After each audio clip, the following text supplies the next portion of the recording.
இப்படி ஒரு மஷ்ரூம் கிரேவியை வச்சு தான் பாருங்களேன், கொஞ்சம் கூட மீறவே மீறாதுங்க. கண்டிப்பாக கீ ரைஸ் செஞ்சிங்கன்னா கண்டிப்பாக ட்ரை பண்ணி பாருங்கள். சூப்பரான பெஸ்ட்டு காம்பினேஷன்.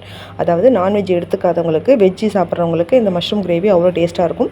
அதுவும் கீ ரைஸுக்கு செம்மையாக இருக்கும். நீங்கள் ட்ரை பண்ணி பாருங்கள். நான்வெஜ் எடுத்துக்கிறவங்களுக்கும் செஞ்சு சாப்பிட்லாம். பூரி சப்பாத்திலாம் சாப்பிட்றவங்களுக்கு நீங்கள் வந்து நான்வெஜ் எடுத்துக்காத அன்றைக்கி இதை செஞ்சு சாப்பிட்லாம். அவ்வளோ டேஸ்ட்டாக இருக்கும். ஃபஸ்ட்டு நல்லா திக்கான ஒரு கடாயை வச்சுருங்க. தேவையான அளவுக்கு எண்ணெய் விட்டுக்கலாம். இன்றைக்கி வந்து நான் 2 பாக்கெட் மஷ்ரூம் செய்ய போகிறேன். அதனால் பார்த்தீங்கன்னா ஒரு 2லேருந்து 2.5 குழிக்கிற அளவுக்கு எண்ணெய் விட்டுருக்கேன். எண்ணெய் நல்லா காஞ்ச பிறகு பட்டை, லவங்கம், ஏலக்காய் எல்லாம் 2 போட்டுக்கோங்க வாசனைக்காக. நல்லா பொரிஞ்ச பிறகு பெரிய வெங்காயமாக ஒரு வெங்காயம் பொடியாக கட் பண்ணி போட்டுக்கோங்க. அது போட்டுட்டு கொஞ்சமாக தூள் உப்பு போட்டுட்டு அந்த வெங்காயம் நம்மளுக்கு வந்து கண்ணாடி பதம் வர அளவுக்கு வதக்கிக்கோங்க. நல்லா வதங்கின பிறகு 1 ஸ்பூன் அளவுக்கு இஞ்சி பூண்டு பேஸ்ட்டு போட்டுக்கோங்க.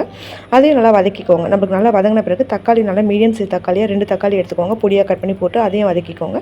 நல்லா வதங்கின பிறகு காஷ்மீர் மிளகாய் தூள் பார்த்தீங்கன்னா ஒரு 1.5 ஸ்பூன் அளவுக்கும், தனி மிளகாய் தூள் இருக்கு இல்லைங்களா, சக்தி சில்லி பவுடர் சொல்லியிருக்கும், அது வந்து ஒரு 1.5 ஸ்பூன் அளவுக்கும் போட்டுருங்க. தனியாத்தூள் பார்த்தீங்கன்னா 3லேருந்து 3 ஸ்பூன் அளவுக்கு போட்டுக்கோங்க. அப்போ தான் நல்லாயிருக்கும். ஒரு 1/2 ஸ்பூன் அளவுக்கு சீரகப்பொடி, 1/2 ஸ்பூன் அளவுக்கு கரம் மசாலா போட்டு நல்லா மிக்ஸ் பண்ணிக்கோங்க. அந்த தக்காளி, வெங்காயம், இந்த மசாலா எல்லாம் நம்மளுக்கு சூப்பராக மிக்ஸ் ஆகி வரணும். நல்லா மிக்ஸ் பண்ணிவிட்டு நம்ம மஷ்ரூம் பார்த்திங்கன்னா சூப்பராக வாஷ் பண்ணி அதில் இருக்க மண்ணெலாம் இல்லாமல் க்ளீன் பண்ணி அழகாக பொடியாக கட் பண்ணி வச்சுருக்கேன். உங்களுக்கு பெருசாக வேணுனாலும் நீங்கள் பெருசாகவும் கட் பண்ணிக்கலாம். நான் வந்து ஓரளவுக்கு நம்ம சாப்பிட்ற அளவுக்கு கட் பண்ணி வச்சுருக்கேன். 2 பேக்கெட் நல்லா தாராளமாக இருக்கும். இது கூட எந்த காயெல்லாம் நீங்கள் ஆட் பண்ணவே வேணாம். இது பார்த்தீங்கன்னா நம்மளுக்கு அப்படியே சிக்கன் கிரேவி மாதிரியே இருக்கும். அவ்வளோ டேஸ்ட்டாக இருக்கும். இது செஞ்சு இதெல்லாம் வதக்கிட்டு மூடி விட்டுட்டிங்கன்னா இதுலேயே நம்மளுக்கு ஓரளவுக்கு தண்ணி வரும். இது எவ்வளோ தண்ணி வருதுன்னு பார்த்துட்டு நம்ம தண்ணி எக்ஸ்ட்ரா வேணும்னா நம்ம ஆட் பண்ணிக்கலாம். இங்கே பாருங்கள், இதில் நான் தண்ணி ஊற்றவே இல்லை. ஆனால் நம்மளுக்கு மஷ்ரூம் கொஞ்சம் வெந்த பிறகு மஷ்ரூம்லேருந்து நிறைய தண்ணி வரும்.